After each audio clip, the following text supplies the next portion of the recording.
Welcome to the Italian American Stories podcast. I have my husband as my special co-host today, and we also have Rick Futia with us and his nephew, Jag Jefferson. They are our guests today, and Jag wrote a book about his uncle Rick, and that is Rickicello, and we're super excited to have them on the podcast to hear all about Rick's story and the book, and welcome to the podcast. Thank you for Thank, having us. thank you.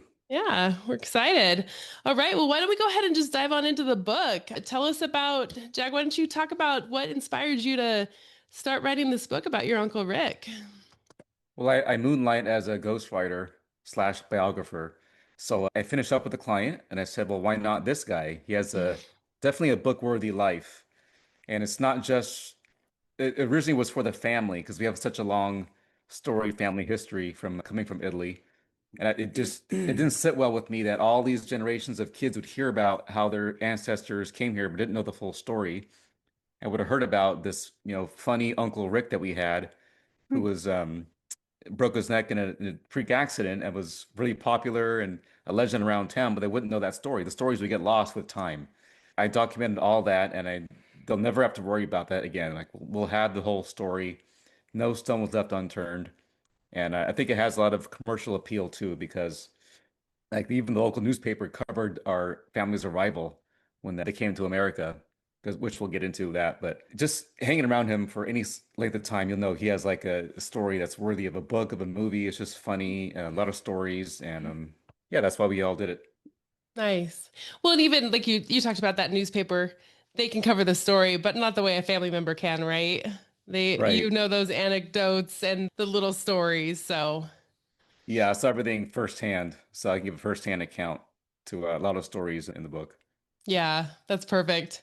Was there anything that surprised you writing the book about your uncle? Maybe that you learned about him? Yes, because I we're 12 and a half years apart, so I know I don't have any memories of him walking. Mm. Mm. So I got to learn how he was in grade school and high school, and I talked to over 100 people for this book. Oh, And I started hearing wow. the same things over and over about how he was this popular guy, but he was confident but not arrogant. Mm. So he knew the power he wielded over women and things like that, but he never abused it. He always treated women fairly. He stuck up for them. He included men in the social group who necessarily weren't popular. Mm. So those kinds of things I never really knew because I was only five when this accident happened. And also hearing about the accident from a firsthand witness was also eye-opening because we all heard just vaguely what happened, and we'll get into what happened later on. But to give like a minute by minute account of what happened was terrifying. And a lot of people who know Rick don't even know exactly what happened. So we kind Mm. of unfold how that story went down in depth that whole day. So everyone will get to learn that. Okay, great. So you were able to interview his friends and people who were there and all that kind of stuff. Yeah, only three people were there. One is no longer here, but one went to get help, and the person who stayed there with him she remembered everything. So I was able to get a detailed account of what happened. And then, most importantly, I think that what impressed me most about this book was just the sacrifice my grandparents made by coming here. Mm. My grandmother was born in New York State, so she was a citizen, but they went Mhm. back to Italy to they got in trouble with the mob. So when she came here, she had citizenship, but she left her children and husband behind for almost 9 months, coming to America, not speaking English or anything, Wow. not knowing that they would rejoin her. And she settled in San Jose, California. But just to take that sacrifice, not knowing what could happen, looking back on that was really, I mean, just admirable. Oh, I want yeah. everyone to know that they wouldn't be here without the risk she took, the courage she showed in coming here. Yeah, it's huge. I read that news article and I want to get into that in a little bit. So, for you, Rick, what was it like seeing your life told in this book, especially through your nephew's lens? Um, I Well, don't know. because I recorded every phone call, so he heard what they were saying. So Okay. It was very touching. Yeah, some of the stuff they were saying, I was like, wow, it's amazing how they thought about me. It was just breathtaking. Yeah, So you were he kind of there along the way, every step of the way. yeah, yeah, he was very involved. I had to interview him as well, and opening up old wounds, and he had a pretty good memory of all yeah, those days. Um, but yeah, it was really nice hearing all the nice things they were saying about him. I'm sure he was kind of surprised him as well, hearing what they were saying about him. Yeah. It's very honorable too that you're doing this for your uncle as well. So, All Yeah. right. Yeah, Well, it turned out Rick, to be good. do you want to go ahead and talk about what happened when you were 17? Oh, that day it was weird. Glenn had called me and he said that we're going to be at the lake. We didn't have cell phones back in the day. So when I was leaving, I looked down the hallway and I saw my mom and I took like a second glance. It was weird. I stared at her longer than expected. And then I said, bye, mom. And then when I left, I got in my Firebird. I peeled out and I was cranked on some Sammy Hagar. And I went to a local grocery store to grab some steaks. And even in there, it was weird. I was standing in line and I looked at myself in the mirror and I glanced at my body. It was just a weird day. And then I left and I picked up my buddy and we went out to the lake. And we were flagging down Glenn to let him know we're here. And he finally came to us. And we got to the mountain and I don't know, it was just a weird day. Usually I would think twice before going in an inner tube. But that day I didn't even think twice. And I got in there and my friends would hold the inner tube upright and I start wheeling down, rolling down the hill. And rather than landing in the water, I hit a dock boat and I fell into the water. And I heard like a buzzing sound and I wasn't able to move my legs and they pulled me out. So that's where it started. It was terrible. Nightmare. Yeah, they got the idea from a Mountain Dew commercial where they Yeah. saw these kids scrunching themselves into an inner tube and rolling down a hill. They had done things like that and they said, oh, we got to try this. So they found an inner tube, they put themselves inside, and they had done it a couple times before. But on this day, as he was saying, the boat was Yeah. parked and the wind blew the boat at just the wrong Yeah. time. So he splashes in the water, hits it head first, Oh and my Yeah. that's So kind the of what impact happened. snapped my neck. gotcha. That day was just weird. I was laying out my towel to lay out and to get some sun. And I saw three other kids trying to fight over who's going to go down first. And dummy me said, I'll do it. I got in there and that was it. Yeah. But I heard someone say, throw your legs out to stop the momentum. But I was too scared to do that. It just happened so fast. I probably would have broke my hips. Sure. Yeah. The tire was low on air, but he didn't know that. I didn't Yeah, realize that. someone made a comment that it was kind of squishy, so it affected his path downwards. Yeah. And I talk about bodybuilding, like his neck was in such good shape. I think it may have saved his Yeah. I life. did it before a couple times, nothing happened. It was just that the damn boat was there. Yeah. And then maybe Yeah. with the lack of air, that combination and Yep. Yeah. oh my gosh. The first thing I thought about was my mom. Oh my God, what's my mom gonna think? But I was just scared. I couldn't move my legs. I didn't know what the hell was going on. Can't even imagine. And you were Yeah. 17, right? I was 17, yeah. Okay. Yeah, and finishing up his junior year in high school. So his best friend Glenn was got the boat and he went a mile to the other side of the lake to go flag down help. And Yeah. Glenn's girlfriend Helen stayed with Rick along with his other friend who's no longer here. So you can just imagine the panic it took for probably 2 hours, not Yeah. knowing what happened and when its help going to arrive. Wow. Yeah, I watched the video on YouTube of the tube going down, and that was wild, man. I'd never seen anything like it before. Really? When Yeah. when she first told me tube, I thought tube on the mountain with snow or something. And she's like, "No, Not in no, they went California. on tubes down." I was like, "For real?" I was like, "That's wild, man. Holy Yeah. We're jeez." Colorado, so we Yeah, snow and yeah. Yeah, because if you can go tubing in the snow, and I've done that, and every time I do that, I think about Rick. Yeah. Yeah. Yep. Yeah. Yeah. And even that is it's so dangerous. You hear about that as well. And I can Yeah. imagine. Up when you're little, you don't think. You're indestructible. I never knew about the spine. They should have taught us that in school about the spinal cord. I didn't know. so what was that early recovery and adjustment like for you? I know you graduated high school and we saw the video of you. Yeah. Oh, just shock. Yeah. You know? Losing your muscle, losing. Oh, I couldn't even look in the mirror or nothing. You're just laying there and the doctor's telling you the reason why you can't move your legs is because the bone is pushing against your spine. So I said, hurry up. I thought I was gonna walk after operation, but after that I was just, the same. And one of my lungs collapsed. Oh my Oh yeah, during gosh. surgery. Yeah, Yep. they wanted to stick a trach in me, but my sister said, no, he's into his lungs. Don't do that. So they start sticking tubes down my throat to, suction all that, my lungs out.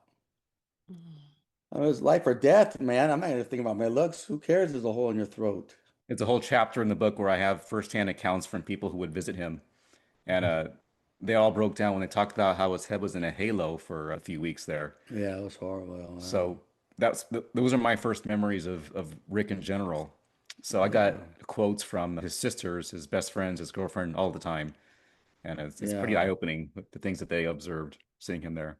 Before we hit record, we were talking about your bodybuilding days. And so I'm sure that transition from bodybuilding to seeing that was hard for everybody involved.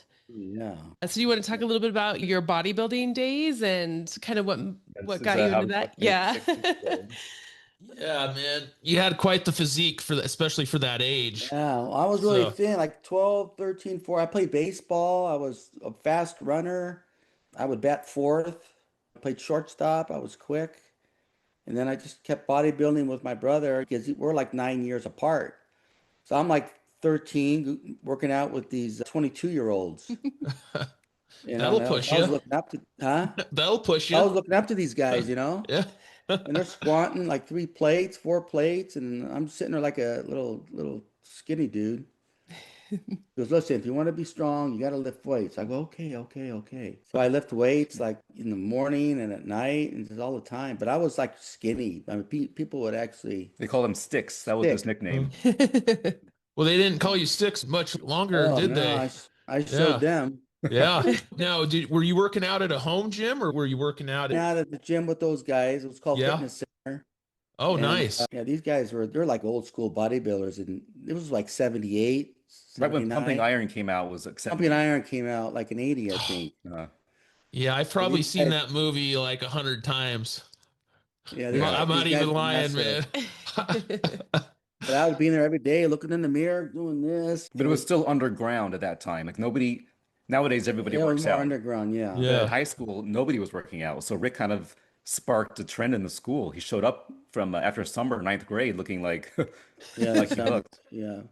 But I was bullied too, seventh and eighth, these the older guys because they were getting pissed that I was stealing their girls and all this. Oh, they would always imitate me when I was to walk, so I used to walk with my arms out. Oh, So I just kept lifting weights, lifting weights. Yeah, so he was training for Mr. Teenage bodybuilding Yeah. contest, and his best friend Glenn was also a nationally ranked boxer.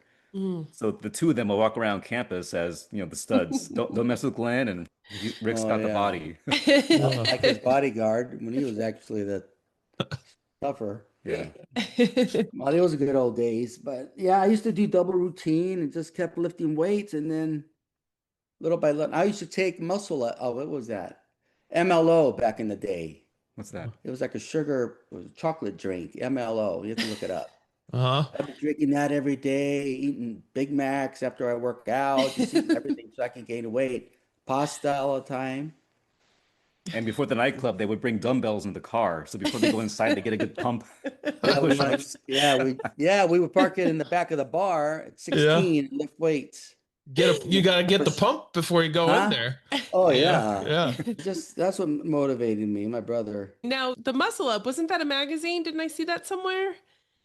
Yeah, it was a muscle up contest. Muscle Up Yeah. magazine. They had you mail in your pictures, and they chose the best ones, and that's where he was chosen for that. I had calls from some guys, and they wanted me to train for wrestling.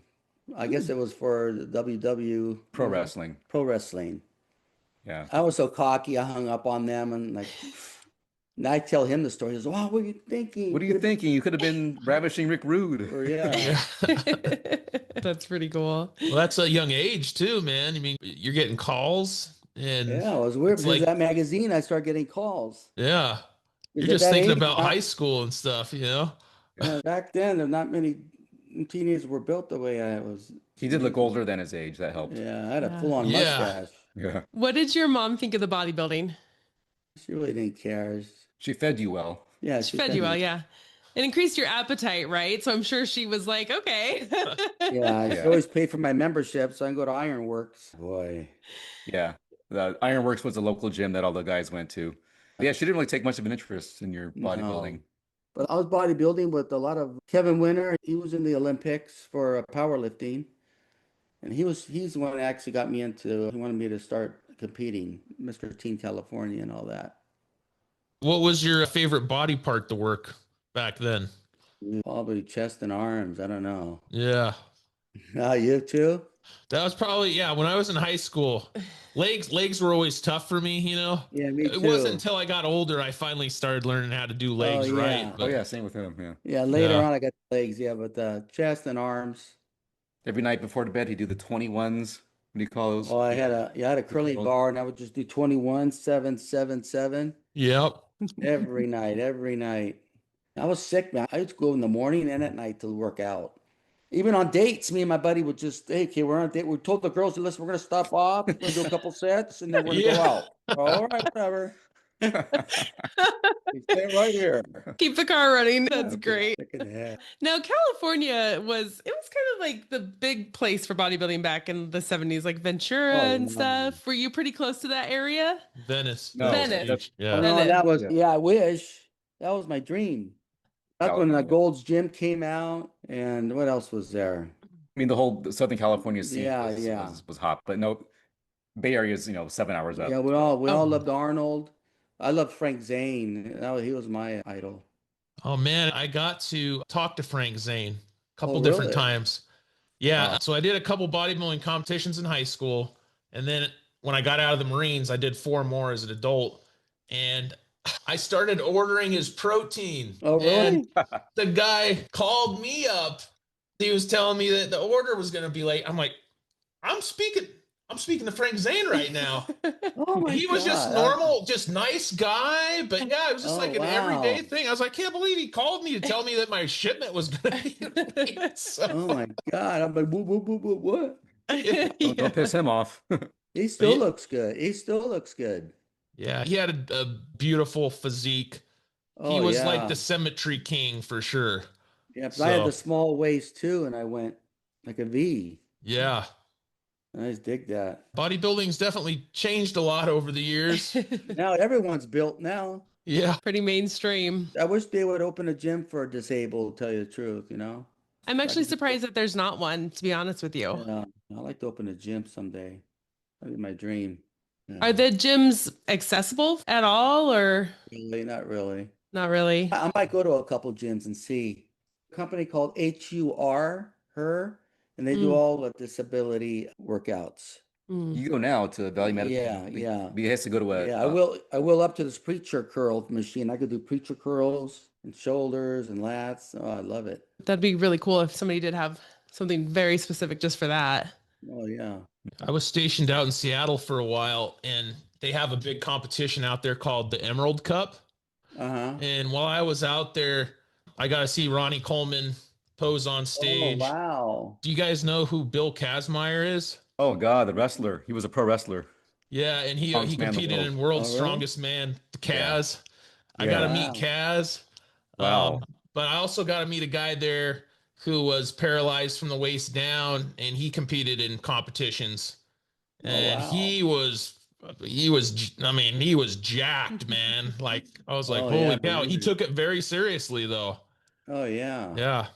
It's probably a para, Yeah. Yeah. It right? was just Face from down. the waist down. So, Yeah, it yeah, was all, yeah. he could do his abs, his arms, and all that. But I would have broke my back. I probably would have had my upper body still. That would have been great.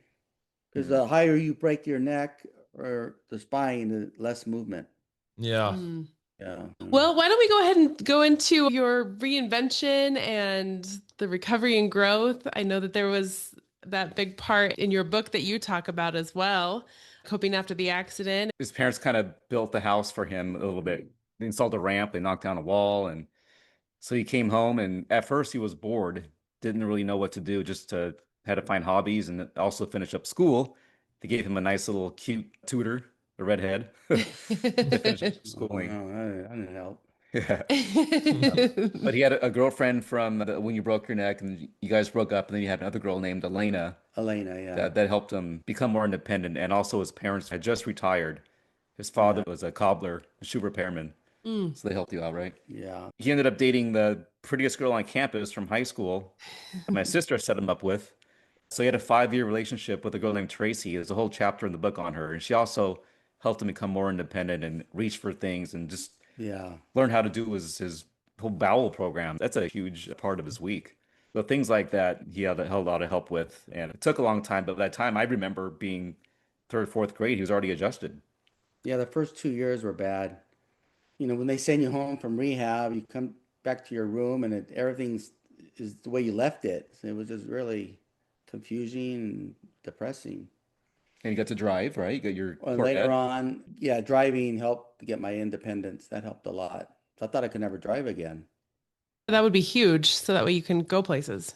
Yeah. Girlfriend went to college in Southern California, so he would take these long trips in his van, 5, 6 hours. And at first, his mother's like really freaked out because he has to make sure he has everything with him to go alone that far of a distance Yeah. because he Sure. can't sweat. So if he gets really hot, he's gonna pass out. He's gonna spray himself with this water if he gets hot. So little things like that that you would never think of. He had to make that second nature to him, and that Yeah. took a long time. Yeah, the rehab back then was a lot better. You were in there longer and they help you physically and mentally, to adapt. Yeah. They don't say don't think about you're gonna walk. Think about how you're gonna be more independent and to get home and to continue your life, whether you're gonna walk or not. But it was weird though, because I was laying in bed one night in the hospital and saw this guy wheeling his wheelchair. I go, this is interesting. There was a hot girl behind him.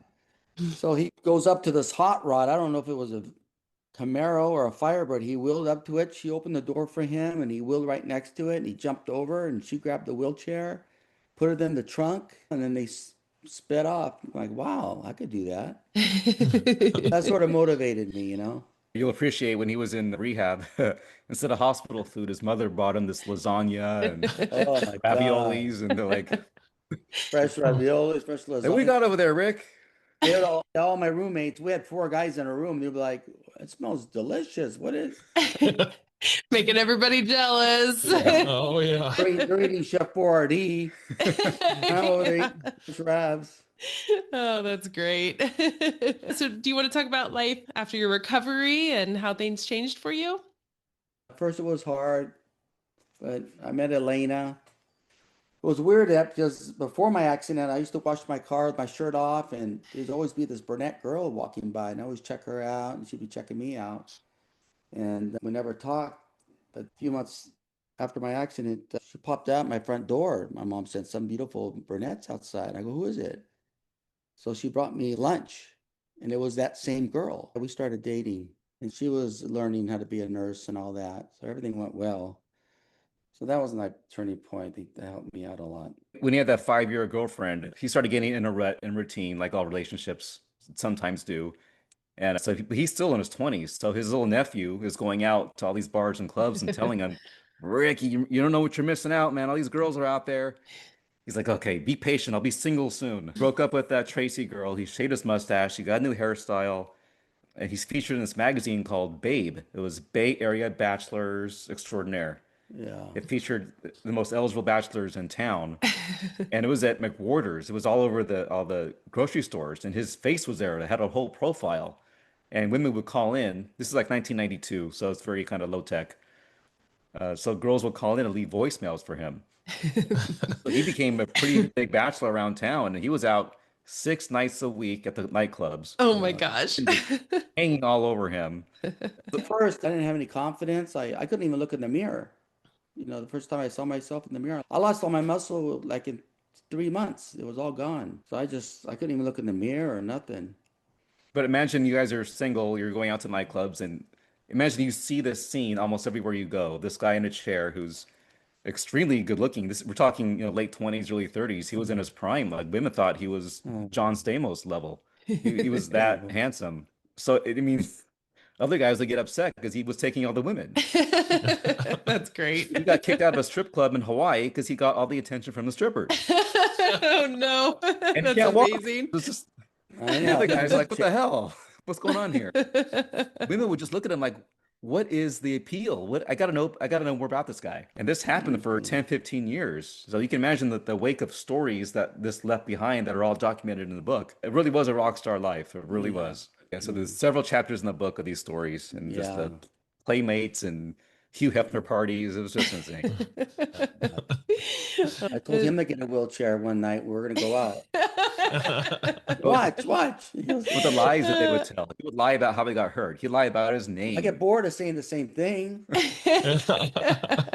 time I told a girl I flew out of an airplane, I parachuted, And then the parachute got stuck on a plane, and then I fell into a water, and a boat hit me. Oh, no. The girl be like, "Really?" They believe anything you said. All right, Jag, tell the truth. Did you ever get in a wheelchair?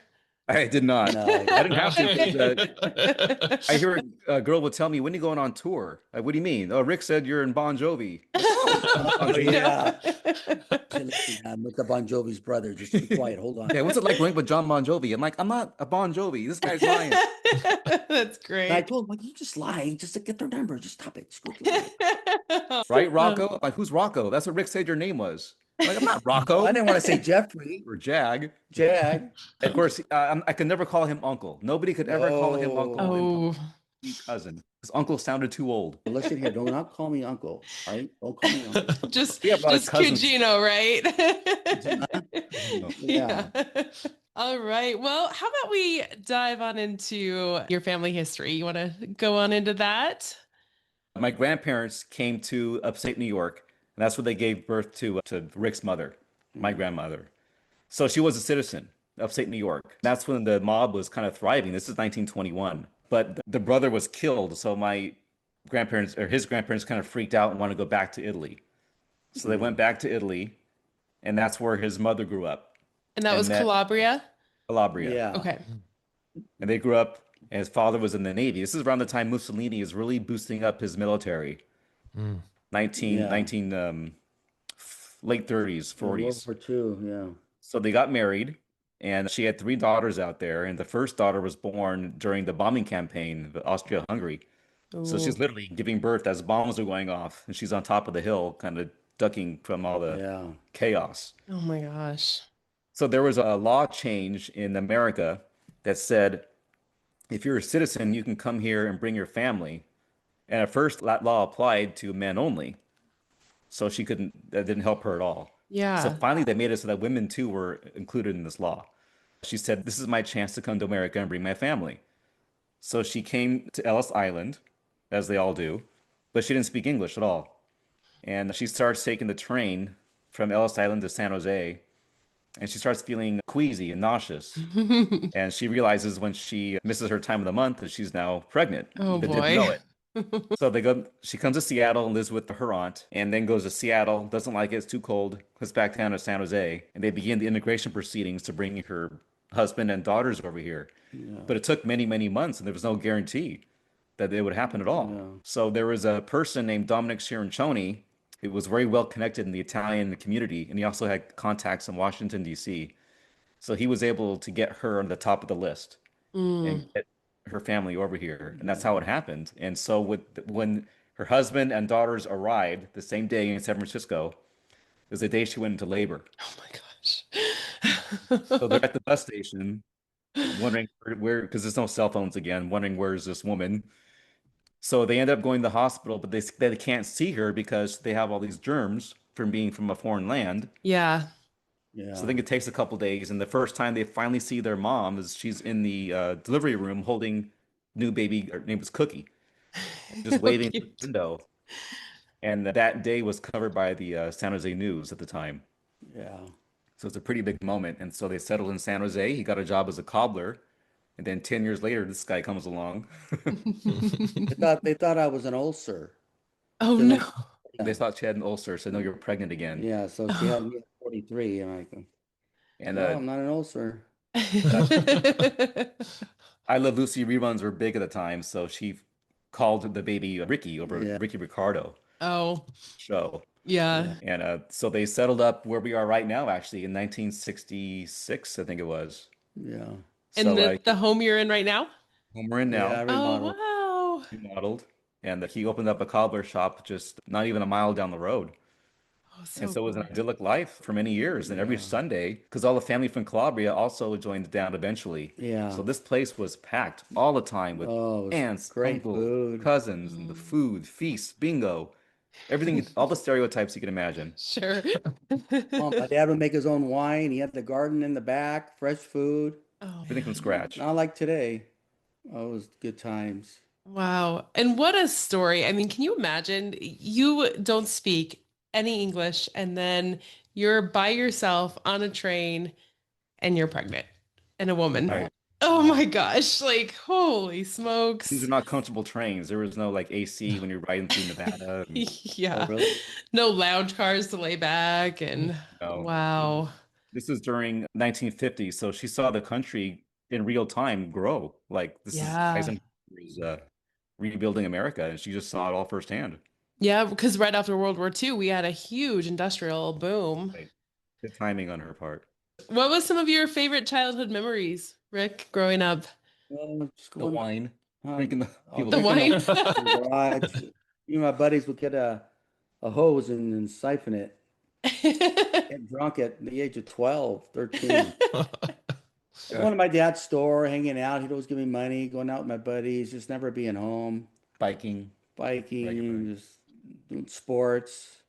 Yeah, just being together with the family. The tables was always full, like 30 people around the table. Two Yeah. tables actually put together. Playing cards. Yeah. Yeah. I had a good childhood. Yeah. Yeah. There's a part in the somewhere I saw about school lunches. You had the Oh typical my Italian God. school lunch, right? You Well, needed a everyone has peanut butter and microwave. jelly, ham and sandwiches. And then I brought a sandwich. My friend goes, "What are you eating?" I go, "It's a tomato sandwich." Tomato sandwich? Was any meat? I go, "No, I got a little bit of oil, a little bit of oregano, and then a little bit of olives in there or whatever." And they would just all laugh at me. So I went home. I go, "Mom, don't make me this. Make me something more. Don't make me this." So, "Why not? It is a good food. Don't give me." She goes, "I don't give a shit what they say. Just Like I I need some go, Wonder Bread with some jelly. Yeah. yeah, I know. Yeah. No, you Yeah. were really close with your mother, right? Oh yeah, yeah. Because everyone got married young, and I was just always at home with me, her, and my dad. But yeah, we were close. We went to Italy twice. But me and her went back when I was 8 years old. Me and her flew to Italy, which was nice. That was something I'll never Oh forget. yeah, he ended up staying back a year, repeating a year in grade school because he went to Italy for several Yeah, months. He got to Did, see where his parents grew up and everything. yeah. oh, That's something cool. that's memorable. Yeah, Yeah. going back to that ancestral village is Oh Hmm. yeah, something amazing. And then yeah. his sister grew up across the street. Like you hear about that in TV shows and movies, but it really happened. Yeah. Yeah. Raymond is the name of that Oh, show? Everybody Loves Raymond. Remember? Yeah. Oh yeah, that's right. They lived across the street from each Yeah, other. that What's your was name of chapter? Everybody loves Ricky. yeah. Named a chapter. Everybody Loves Ricky. Yeah. That's It's right. very similar. That's great. An unhealthy obsession with their mother. You're right. I But just to mean, show you how close they were, like before we started recording, that same sister was here setting up and helping him, feeding him food. And Yeah. she doesn't live across the street anymore, but they're always Yeah. together. uh, Yeah. they still have that closeness. Closeness, and all the sisters are still alive. They're getting much older, Yeah. 80, late 70s, but they're all Yeah. within a mile from each other mostly. They come over and Yeah. not much has changed. Oh, that's good. That area that you grew up in seems like it'd kind of be a paradise for a young kid. Oh, it Is was. Got lakes over here around the corner, and we should go dirt biking around. Everything you name it, we can do it. I saw some of those fish you caught. Oh yeah. What were those, bass or? I think that was a catfish. Mm, It was horrible to eat though. yeah, those are not great. Ugh. I was gonna ask you if you brought those home for your mom to cook up. Oh no, she wouldn't eat. She wouldn't eat lake. Because they come from the lago. Why? You know what they eat? They eat worms. I don't eat that. But yeah, no, San Jose is a top 10 market now, but back then it was growing very Yeah, it was rapidly. growing. Yeah. And then of course Silicon Valley hit in the 90s, and that's when Mm, he was going through his party days. So Yeah. yeah, they picked a good place to live. yeah. Was it similar to the environment in Calabria where your parents grew up? No. No, I'm like, what is it, 20, we're like 25 minutes from Santa Cruz. You've heard of Santa Cruz? I've heard of Yeah. it. Yeah. We'd always go to the beach from here, 25 Okay. minutes. No, Calabria is we're right on the ocean. Okay. Calabria, yeah. But they brought a lot of traditions back here from the whole close-knit family. Yeah. They didn't value education that well. No. And which I always wondered for years, like why that was. And I learned to appreciate it and doing the history, it just wasn't a priority. Yeah. Priority was family and helping each other out and Yeah. making your own food. And it was a social part of their social tradition where that's when they would do all their gossiping and bonding was part of cooking, was just part of your day. It's a healthy lifestyle because you're close to your family, you're eating well, you're eating plants, you're moving around. It's just very healthy. Yeah. Yeah. Kind of the opposite of the way things are now for a Yep. lot of Oh, people. We're sure. so Totally. stuck on our technology, and it's hard to get kids out and just to get them out and play these days, you know? Oh, it's crazy. Absolutely. Kid out Upside. playing, it's like you've seen a unicorn or something. It's like, what? I know. That kid's actually out there playing, man. Yeah. I Oh, yeah. know. Well, back then we were all in shape, you know, Yeah. always running around doing something. But now they don't even play doorbell ditch or anything. And I think there's a lack of understanding their culture, where they come from too.